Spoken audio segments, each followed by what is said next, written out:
上頭話呢單嘢拖得太耐，如果有臥底，係咪易搞好多啊？你哋唔好搵我做二五仔啊！馬仔只係你害死嘅，而家你只有一條路行。你同大佬買過命，大佬唔會代薄你嘅。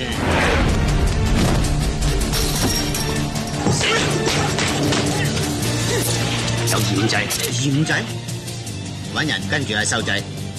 咁搞法啦，遲早佢哋實會知道嘅。而家佢哋已經懷疑緊我啦。